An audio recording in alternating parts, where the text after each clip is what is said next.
the points we have discussed about in the last class. We discussed about two things. Okay. One is okay, your intrusive and non-intrusive techniques. Not in terms of that. Okay, even in the non-intrusive technique, we talked about that. Okay, your qualitative measurement and quantitative measurements. Any one of you, can you tell me what do you mean? What are the techniques are going to be used as a qualitative purpose, and what are the ones? Can you give an idea about that? A small idea. Quick, sir. Quick.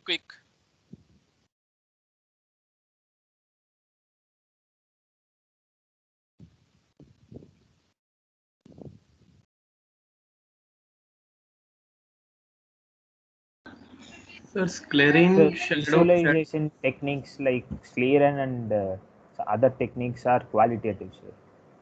Okay, Sleren. Okay, Sleren. Interferometry. Interferometer is qualitative or quantitative, sir? Quantitative, sir. What are the information you can get? But anyway, we didn't discuss about that. We don't want to go deep into that. Okay, we will discuss in the coming class about the interferometer. Anything more, sir? Tuft visualization, sir. Tuft visualization. Okay, good. So your the qualitative purpose, the one we have seen are okay.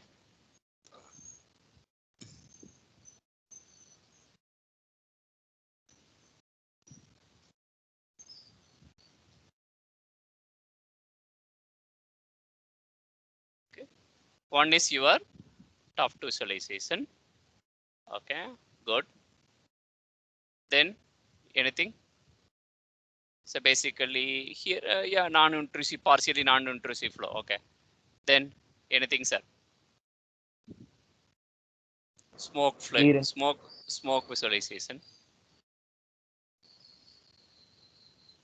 Then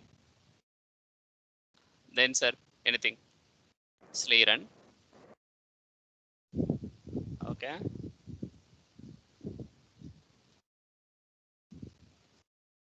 Okay. Anything, sir? Shadograph. Okay. Sleren technique, shadograph technique. Anything?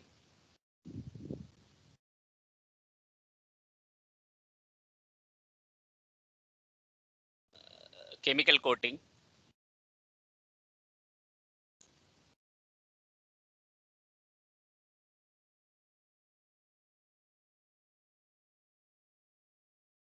Yeah, good. Chemical coating or oil visualization. Okay, good Vignesh. Oil visualization. Okay. Okay. So I told you, okay, means I had shown some of the videos related to your smoke flow visualization, how it is going to be in the last class. So what are we going to do is we are going to generate a smoke. Okay, smoke with the help of a smoke generator. So normally we'll be having the quality should be non-toxic. The fume should be non-toxic and also your dense white fumes, and also the particles should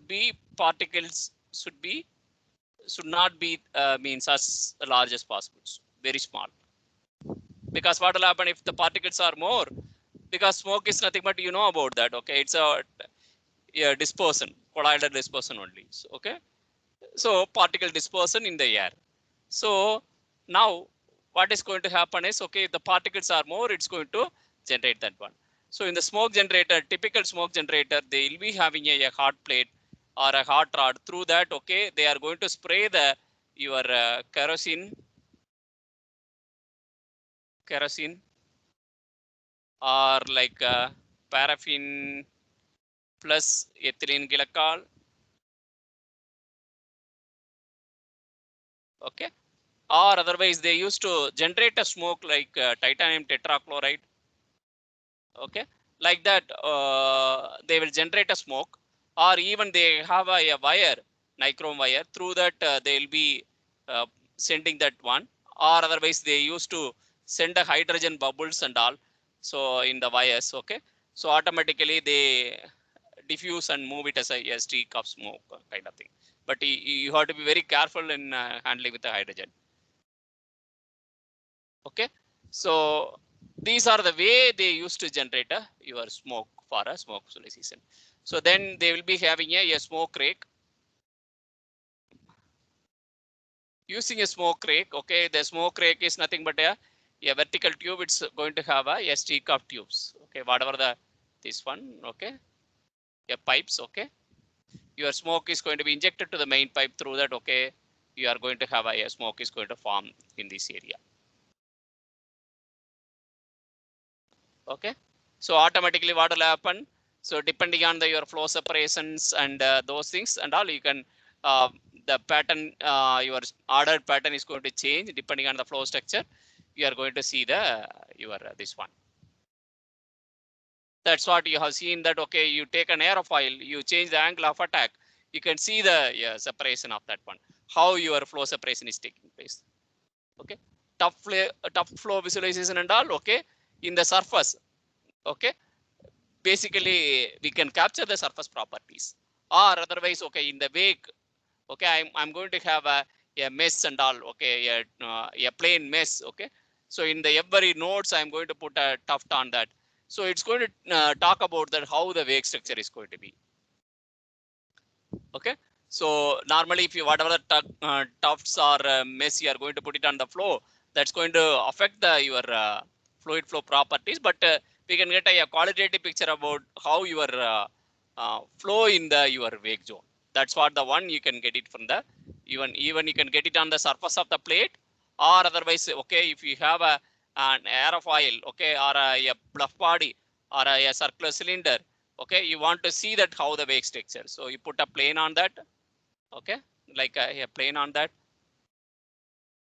So in this plane, so every nodes you are going to put a tuft on that, okay. So the based on the behavior of the tuft, okay, you can capture the your vortex structures, how the vortex structure is going to be. And next is, okay, I told you about the chemical coating, okay.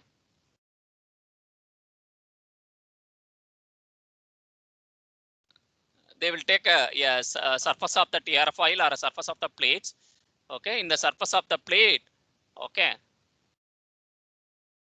they'll be having a carbon block. I told you how to generate a carbon block, and you put it with the oil, engine oil. Even this one you can try it in your home itself, but you have to be very careful, okay.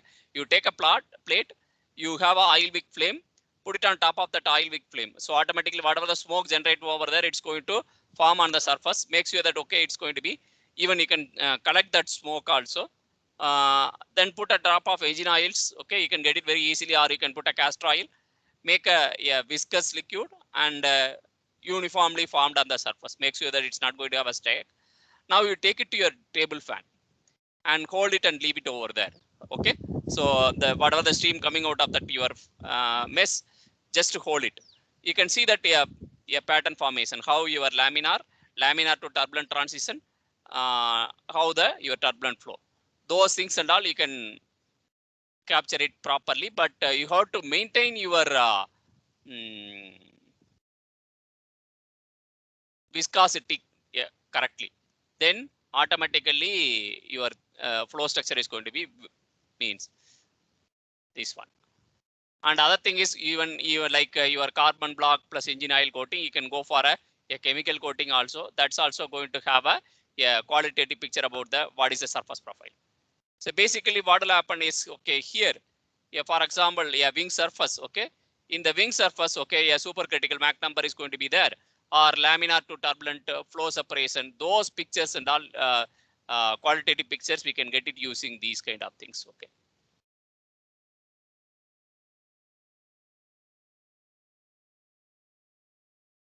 And another one way is your water flow channels. In the water flow channels, okay, we'll be putting a dye or a yes solid small solid particles, lightweight solid particles. So that's going to float on the surface of the water, the solid particles. The dye also is going to be in the some thick layer on the surface. Okay, you can see the a clear cut pattern on that. Okay, water flow channel. Same way, something like a HELISA apparatus, we will be seeing that.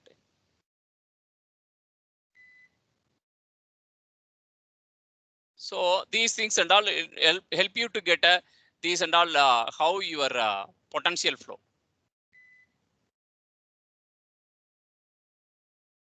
over a body. Those things and all you can get it in the HELISA apparatus. Okay. And next one is okay.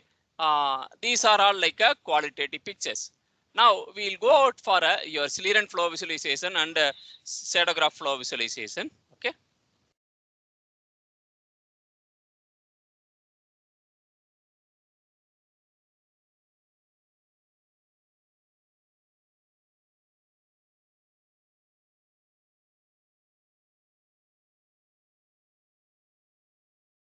This is your Celerent visualization.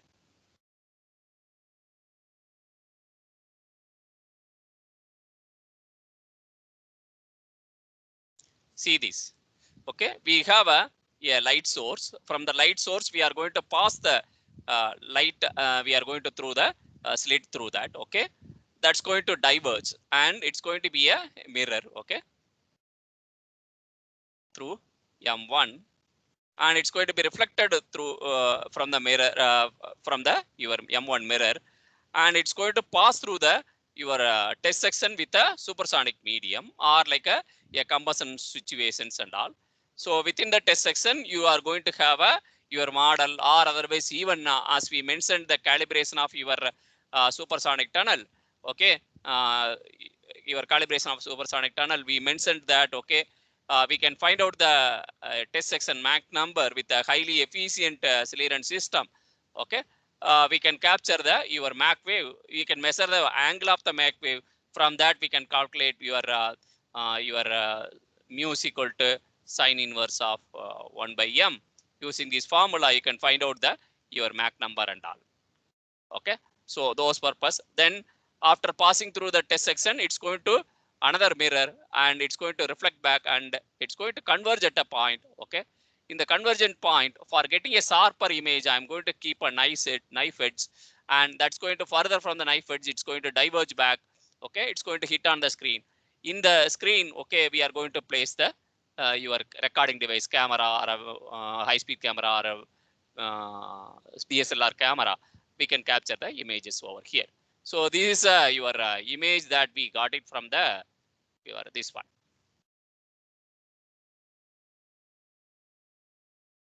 A kind of okay, you can capture your oblique shock or a normal shock and other things and all. And here, okay, if you want to have a better imaging, you have to look at that your okay reflectivity of the your mirror.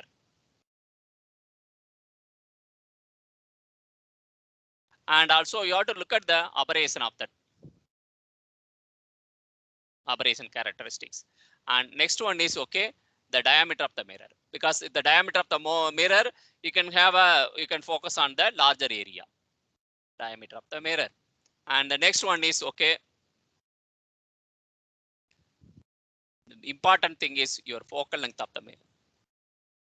Focal length of the mirror.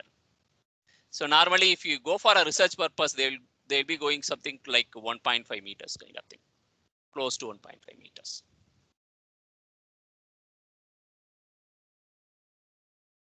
Okay, so while buying a Celerent mirrors and all, you need to concentrate on that. If you want to set up a simple Celerent system by your own, okay, buying a mirrors and everything from outside, you can set it from a cost of something close to 50 to 60,000. But if you are going to buy a simple Celerent system from outside people, you have to pay 3 to 4 lakhs. That's where business world is involving.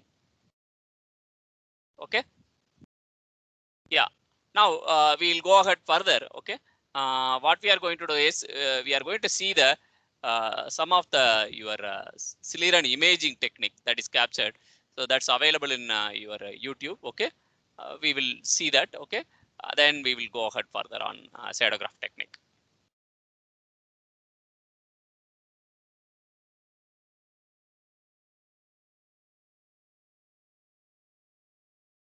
One minute.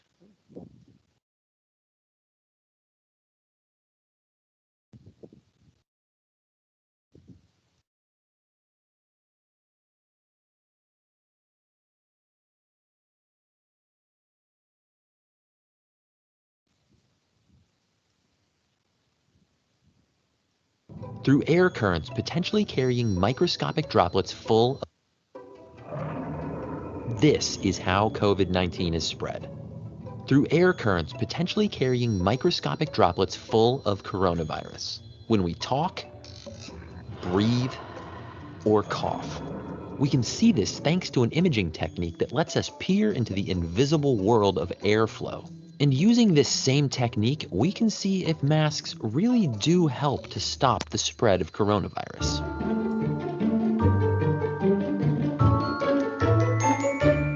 Hey smart people, Joe here. If you've been feeling confused about masks, what they do, what they don't do, whether or not you should wear one, I hope this video will help. And since I'm all by myself at the moment, I don't need to wear this or this. This is Matthew Staymates, a fluid dynamicist and mechanical engineer at the National Institute of Standards and Technology. And while stuck at home, he turned his garage into a lab. Using a technique called Schlieren imaging, he captured some incredible images of a world that's normally invisible to our eyes. If you've ever seen wavering distortions above a hot road, that fluttery mirage happens because different temperatures and densities of air bend light in different ways, like a fluid lens. And when we talk, warm air streams out of our mouths, meeting the sea of colder air around us. A Schlieren setup lets us see these tiny differences. A narrow source of light is bounced off a concave mirror towards a camera, with a thin metal blade blocking some of the focused light. As that light interacts with air and the space between, it's bent in ever so slightly different ways, creating shadows and bright spots in the final image. And as you can see in this video from my friend Derek at Veritasium, it lets us see everything from the helium coming out of a balloon to heat rising off of a candle. And at 250 frames per second, it shows us exactly why masks work to slow airborne infection. Now, it's important to remember that we can't see viral particles in these images. They're too small. But the viruses are carried on that breath just like a river carries fish. In fact, an individual viral particle is smaller than the weave of most fabrics. So why does this work? Well, masks help in two interesting ways. First, it's important to understand that viruses don't float around alone. They fly out in droplets of moisture. Most droplets are heavy enough that they fall within 2 meters or so, but any person or object within that distance can get bathed in virus. And without a mask, some of those droplets can evaporate into super tiny particles of infection that can float on air currents far from your mouth or nose. And these micro droplets are extremely hard for any mask to filter out. But with a mask on, in the warm human space between your mouth and the mask, those larger droplets don't have time to evaporate, and they can be captured by common fabrics. If it feels hot and humid in here, that means it's working. And the second way that masks work is that any droplet swirls instead of flowing away in streams, which means droplets won't travel as far. So which mask is the best mask? If it seems like recommendations change all the time, that's because doctors and scientists know more now than they did. Cloth mask you sewed at home, what we do know is whether you're using a bandana, an N95 mask, or a cloth mask you sewed at home, they all still have a lot of droplet blocking power. But that mask has to fit. This is almost like not wearing a mask at all. A mask that's too tight or has too many thick layers can actually force more air out the sides. A good test is to see if you can blow out a candle through your mask from about 1 foot away. These Schlieren images are clear evidence that masks are effective, but the best science relies on multiple lines of evidence. Here's an experiment that we did with someone talking through a sheet of laser light, illuminating all of the micro droplets released as we speak. With a mask, those droplets are all caught. And this microbiologist sneezed, sang, talked, and coughed over petri dishes. A simple mask blocked nearly all of the germs. And even though this experiment detected bacteria and not viruses, they both leave our airway in the same respiratory droplets. It should be pretty clear to you now why masks work. Keep you from who work all day in masks. And masks won't stop the pandemic on their own. They're best used in combination with other safety measures like hand washing and physical workers who work all day in masks. That's no fun. I mean, behavior. And now it's not only normal, it's a way to say, I respect you. Okay, let us go into the other part of it.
Another thing is you look at a bullet.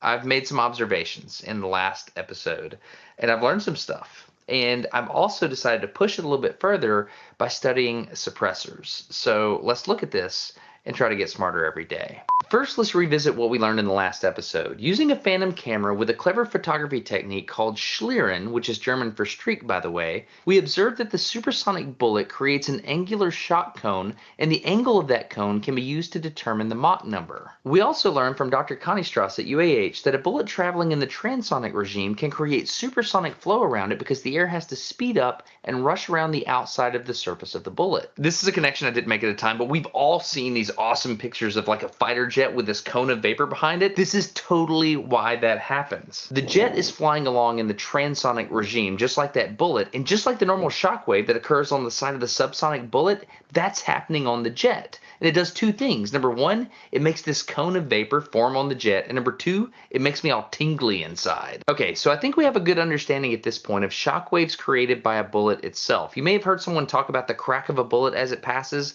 That's created by this shockwave. But if you think about the bang of a gunshot, like it's all those rapidly expanding gases out the front of a muzzle, right? So it's time to hone in on that area right there and study that with super slow-mo suppressor Schlieren. There you go. It's hard to say. In a past episode of Smarter Every Day, I asked a company to fabricate a see-through suppressor so we could see the flame front propagate through the baffles and try to understand what was going on. That was effective in showing what happens on the inside of their particular suppressor design, but what I want to see is exactly what happens on the outside of the suppressor. After all, that's where all the noise is. Here's my friend Coop firing his rifle chambered in 300 blackout, both suppressed and unsuppressed. I'm going to show you a full minute of slow motion video because I believe it does the best job of explaining the physics of what's going on. On the left, we have a suppressed weapon, and on the right, we have the same weapon unsuppressed. When they're first fired, you can see straight away that the weapon on the right seems to have a larger, dirtier blast, but after 4 milliseconds, there doesn't seem to be any more shock waves. We're just venting the exhaust gases at that point. The weapon on the left, however, is still chugging away. It's like this initial blast is bouncing around on the inside of the suppressor,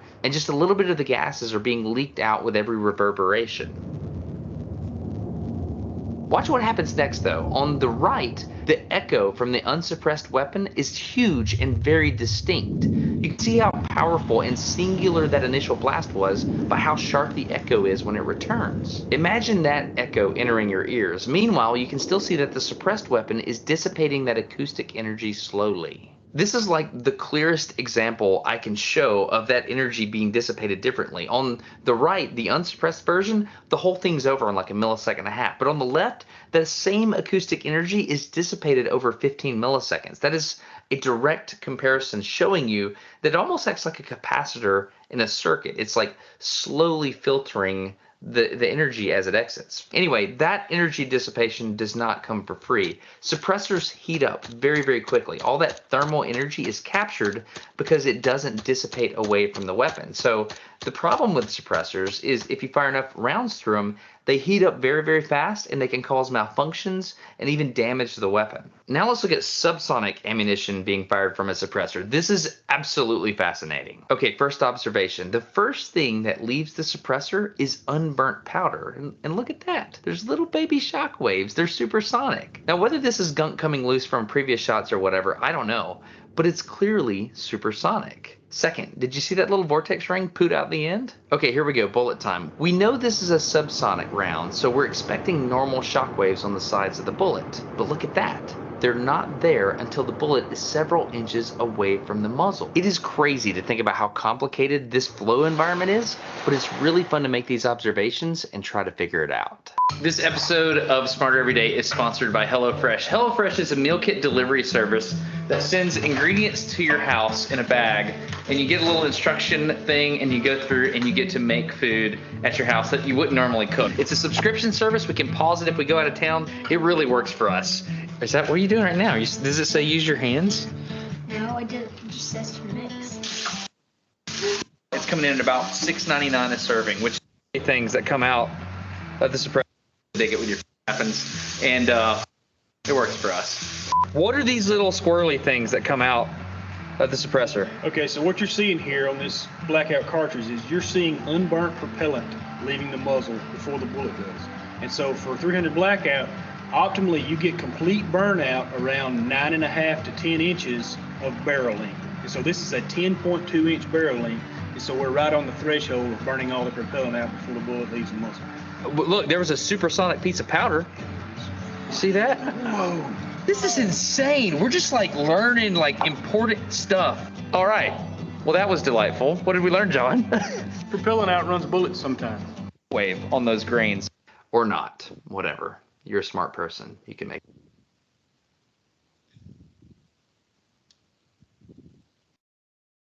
Okay. What's your opinion on that? What did you understand from that? Mainly in the last video. I need a discussion from you, sir.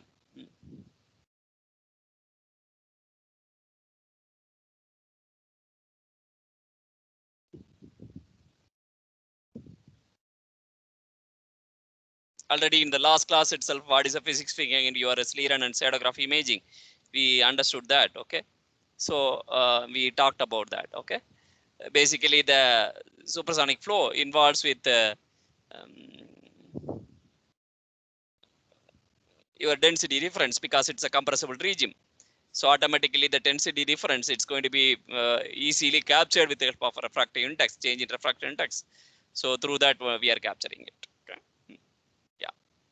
Yeah. Sleeran, okay. CFD, it's a simulation technique. Okay.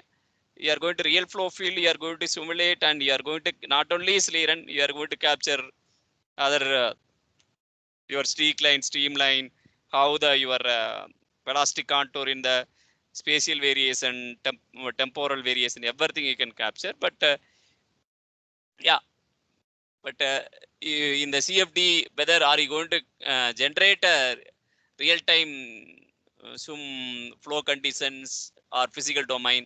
It's a great question. Okay, so that's there. Yeah, thanks, Vignesh, for your question. Yeah, anything, sir. We will discuss for 5 minutes. Then we'll go ahead for your pseudograph. I need a participation from you, sir. Giridhar is there.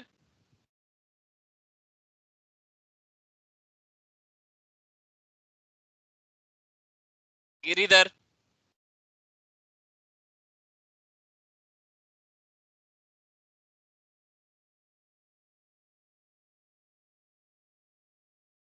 Yes, sir. I need a participation from you people. Any one of you. You guys wants me to show videos, and through videos you ask me to explain. Okay, I had shown the video.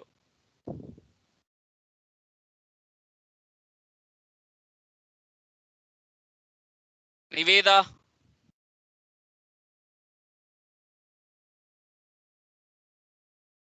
Niveda, are you there?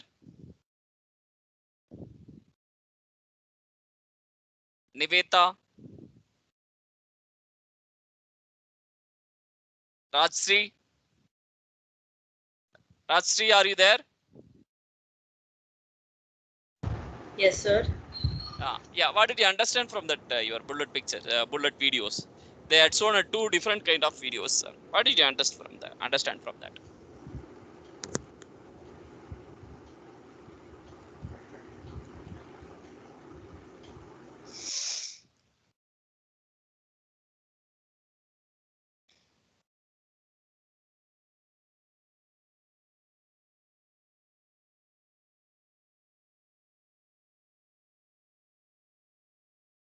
Yes, sir.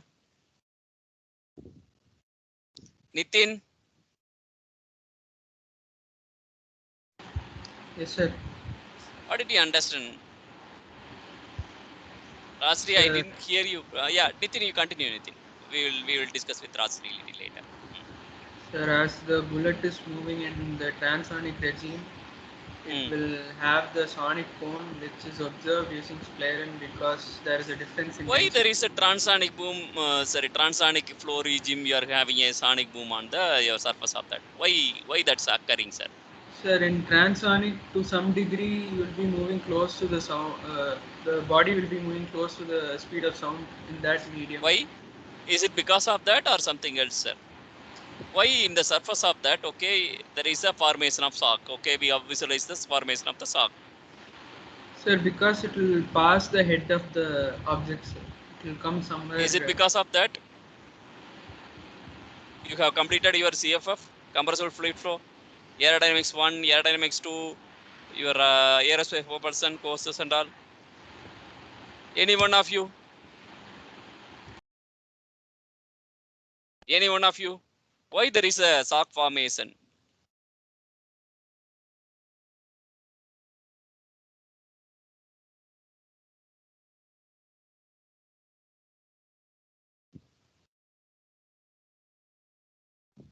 Any one of you? Balaji, can you say something on that, Balaji? Balaji, can you hear me?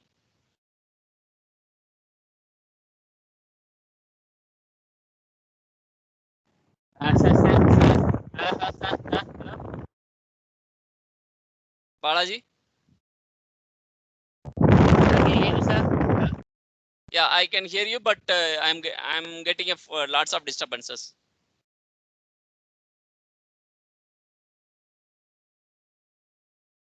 Krishna Murali?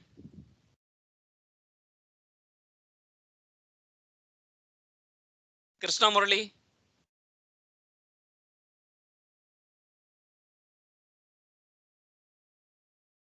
Kevin? Ananda Krishnan? Kevin Ananda Krishnan? Yes, sir.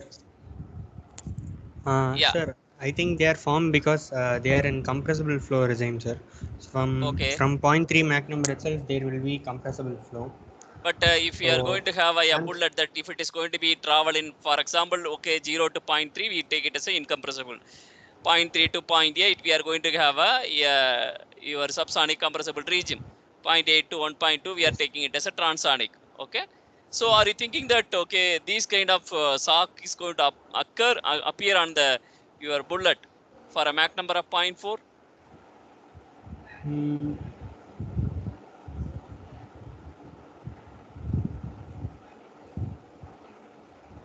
I think it can, sir. Maybe. Oh. No, sir. Beyond 0.8 to 1.2, only shock formation will take place.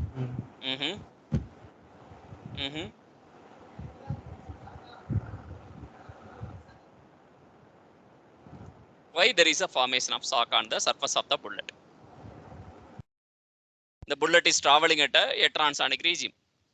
Already I told you, okay, in the class, okay, if your Mach number is less than 1, there is no shock formation. Any one of you? Any one of you? Sir, you can read about all those construction stories about Sriran technique, Sadograph technique and all from your book. You can understand from your book. Only certain points I have to mention. Okay.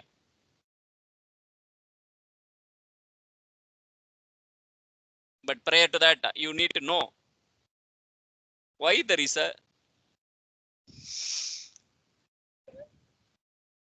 shock formation. Sir, you are in the third year, end of the third year.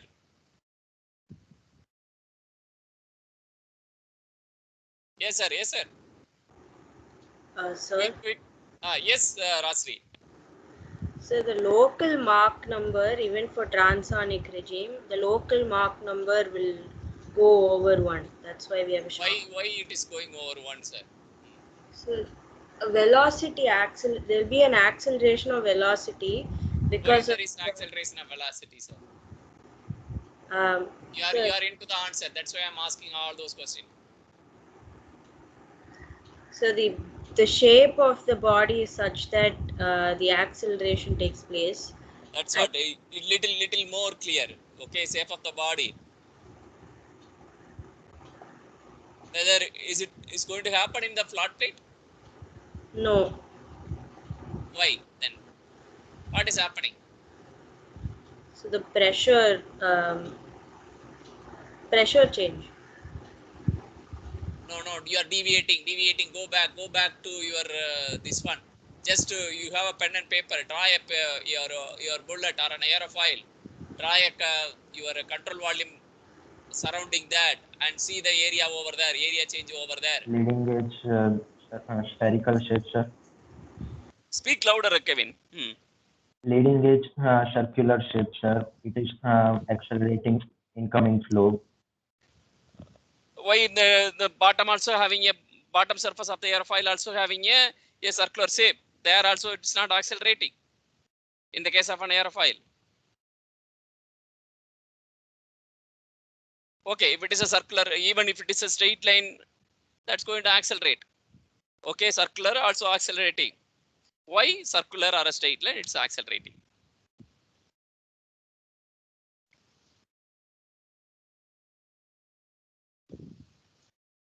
Just to look at that curvature, and also you draw a imaginary line surrounding the control surface or a control volume.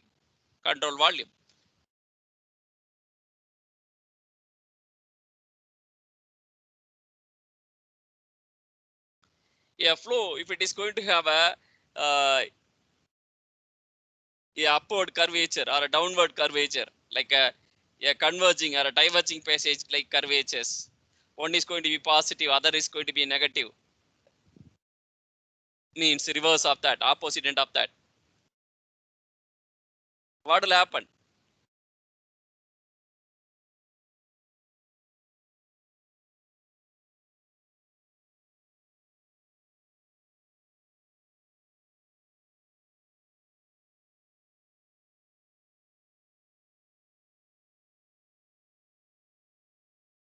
See here, a bullet is going to be here. Okay, I'm going to have a bullet.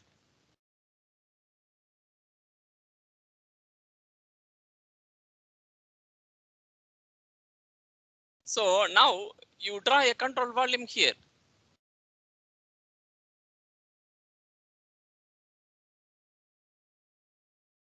What will happen? A flow is accelerating. Why it is accelerating? Sir, Venturi principle. Yeah, so automatically through that area it's going to accelerate and reaches a minimum pressure point. Until the minimum pressure point it's going to happen. So for a particular free stream Mach number, okay, a particular free stream Mach number, even though the Mach number is going to be in the transonic regime, okay, what will happen? The flow is going to accelerate over the body and the Mach number is going to reach a sonic condition. So that Mach number, okay, the Mach number for which the flow over the body reaches the your sonic condition over there, that Mach number we will call it as a critical Mach number. Have you ever studied critical Mach number, drag divergent Mach number?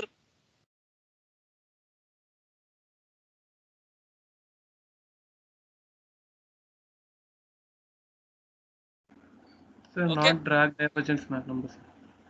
Yeah. So drag divergent Mach number after the critical Mach number. So for a certain free stream Mach number for a, okay, what will happen? The flow is going to accelerate and reaches a supersonic condition. So there will be a sudden rise in drag. For example, if you have a drag versus CD versus your Mach number, okay, initially it's going to be like that, okay. So then you are going to have a pattern like that. So this point, what we call it as your M critical. Okay, this point, what we call it as your sudden rise is going to be will be M drag divergent. At that point, your for the particular free stream Mach number, the flow over the body results in sudden rise in drag. That Mach number, what we call as a drag divergent Mach number. So that's why, okay, that's reached a drag divergence Mach number. That's why we are seeing a, what is that, multiple your Salk system. It's not going to be keep quiet also. So what will happen? Already your body is going to have a very thin bound layer. Your body is going to have a very thin bound layer on the surface of that here. So they are going to interact with the bound layer. So Salk bound layer interaction results in your turbulence level is going to be even more. You see that your video over there. 1 minute, I'll show you the video once again.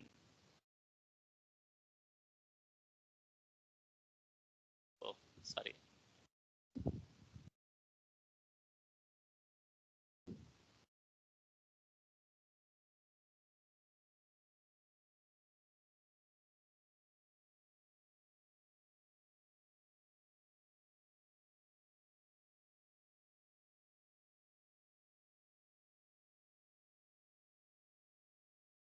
See here, it's a subsonic condition.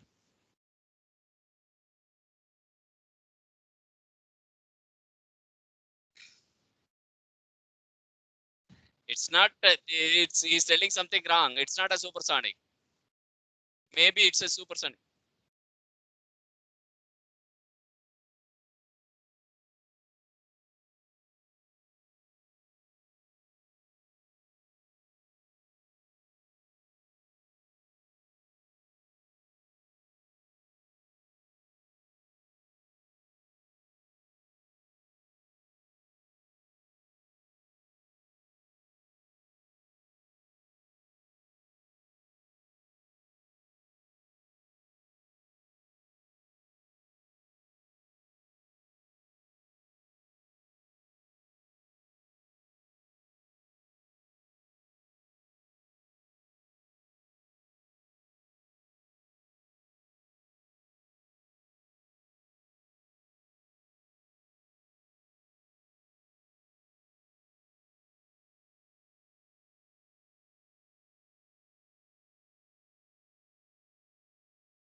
See, what is happening is in the one image, we can see that, okay, a bullet is coming out of that. But before the bullet arrival, you can see a disturbance wave traveling.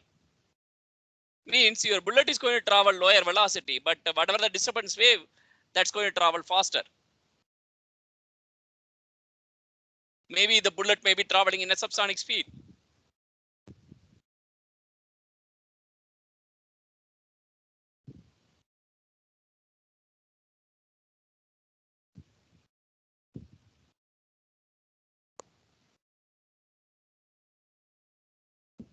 Okay, so you have to understand about your